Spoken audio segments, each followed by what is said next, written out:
Item ಯಾವುದೇ ಇರಲಿ try ಮಾಡಿ ಆಚಿ ಚಿಕನ್ ಮಸಾಲಾ. ಆಚಿ ಚಿಕನ್ ಮಸಾಲಾ.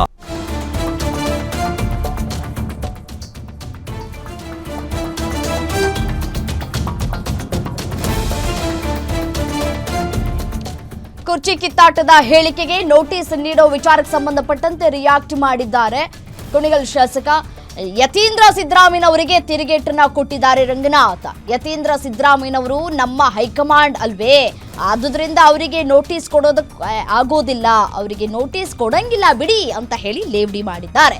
ಡಿ.ಕೆ. ಶಿವಕುಮಾರ್ ಸಿಎಂ ಆಗ್ಲಿ ಅಂತ ಕೆಲವು ಆಸೆ ಪಟ್ಟಿದ್ದಾರೆ ಕೆಲವರು. ಸೊ ಆ ರೀತಿ ಹೇಳಿಕೆ ಕೊಟ್ಟವರಿಗೆ ನೋಟಿಸ್ ಅನ್ನ ಕೊಟ್ಟಿದ್ದಾರೆ, ಅದ್ರ ಬಗ್ಗೆ ಕಾಮೆಂಟ್ ಮಾಡುವುದಿಲ್ಲ ಅಂತ ಹೇಳಿ ಶಾಸಕ ರಂಗನಾಥ್ ಹೇಳಿಕೆಯನ್ನು ಕೊಟ್ಟಿದ್ದಾರೆ. ಮುಖ್ಯಮಂತ್ರಿ ಈಗ ಸದ್ಯದಲ್ಲಿ ಇಡೀ ಕರ್ನಾಟಕ ಜನತೆನೇ ಎಲ್ಲೋ ಒಂದು ಕಡೆ ಡಿ.ಕೆ. ಶಿವಕುಮಾರ್ ಸಾಹೇಬರು ಮುಖ್ಯಮಂತ್ರಿ ಆಗಬೇಕು ಅಂತ ಆಸೆ ಪಟ್ಟಿರೋದು ಸಹಜ.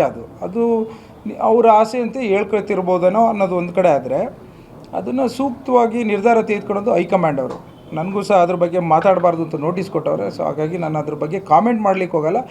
ಯಾರೂ ಅದನ್ನು ಮಾತನಾಡ್ದಲೆ ಹೈಕಮಾಂಡ್ ಅವರು ನಿರ್ಧಾರ ತೆಗೆದುಕೊಳ್ಳೋ ತನಕ ಸಮಾಧಾನವಾಗಿ ಇರಬೇಕು ಅನ್ನೋದನ್ನು ನಾನು ಕೇಳ್ಕೊತೀನಿ. ನಾನು ಯತೀಂದ್ರ ಸಿದ್ದರಾಮಯ್ಯನವರು ಅವರೇ ನಮ್ಮ ಹೈಕಮಾಂಡ್ ಅಲ್ವೇ, ಅವ್ರಿಗೆ ನೋಟಿಸ್ ಕೊಡೋಂಗಿಲ್ಲ ಅಂತ ಆಗಿದೆ ಈಗ.